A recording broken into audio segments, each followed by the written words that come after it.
আসসালামু আলাইকুম। Welcome to Naim academy. সবাই কেমন আছেন? আশা করি সকলেই ভালো আছেন।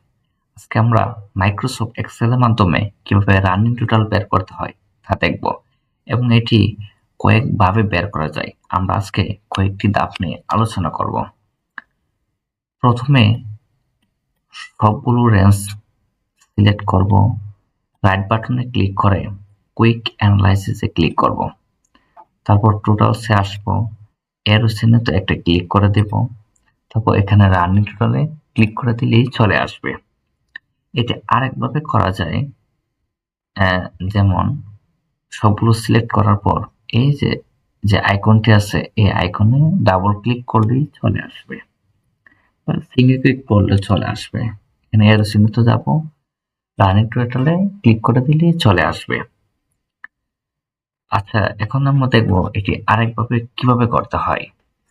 ইকুয়াল টু সাইনকে নিয়ে আসবো, সাম ফাংশনকে কল করব, এই যে প্রথম রেঞ্জটিতে ক্লিক করব, তারপর কিবোর্ডের শিফট বাটন চেপে কোলন চিহ্নকে নিয়ে আসবো।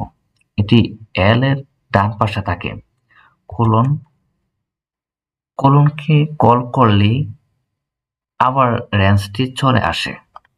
আসার পর প্রথম যে রেঞ্জটি নিলাম সেটিকে আমরা লক করে দেব।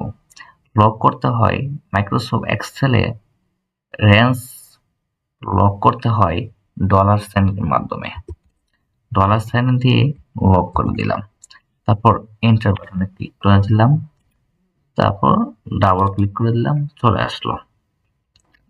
এটি আরেকভাবে করা যায়, এটি হলো স্ক্যানের মাধ্যমে, স্ক্যান ফাংশনের মাধ্যমে। স্ক্যান ফাংশন একটি অ্যারের প্রতিটি উপাদানের উপর কাস্টম লজিক প্রয়োগ করে কিউমুলেটিভ ফলাফল প্রদান করে। স্ক্যান ইনিশিয়াল ভ্যালু হলো 0। এখানে অ্যারে হলো আমার টোটাল সেলস, ফাংশন হবে সাম, ব্র্যাকেট ক্লোজ, এন্টার, চলে আসলো। আবার করা যায় ম্যাপ ফাংশনের মাধ্যমে।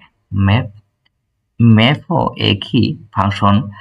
এটি একটি বা একাধিক অ্যারেতে অপারেশন চালিয়ে একটি প্রতিটি উপাদান নিয়ে কাস্টম ফলাফল প্রদান করে। ম্যাপ ফাংশনকে কল করলাম, এখানে অ্যারে হলো আমার প্রতিটি রেঞ্জ এবং ল্যামডা। ম্যাপ সম্ভবত ল্যামডা ফাংশন নিয়ে কাজ করে। ল্যামডা একটি শক্তিশালী টুল যা আপনাকে কাস্টম নাম্বার তৈরি করতে সাহায্য করে। আমরা এখানে ল্যামডা ফাংশন নিয়ে বিস্তারিত আলোচনা করব না। পূর্বে কোনো ভিডিওতে আমরা ল্যামডা ফাংশন নিয়ে বিস্তার আলোচনা করব। এখানে ল্যামডাকে কল করতে হবে, ল্যামডা প্যারামিটার এখানে এক্স বা ওয়াই যেগুলো আপনার যা ইচ্ছা তাই নিতে পারেন। ক্যালকুলেশন করতে হবে সাম দিয়ে, তা আমরা এখানে সাম করতে চাচ্ছি, সাম।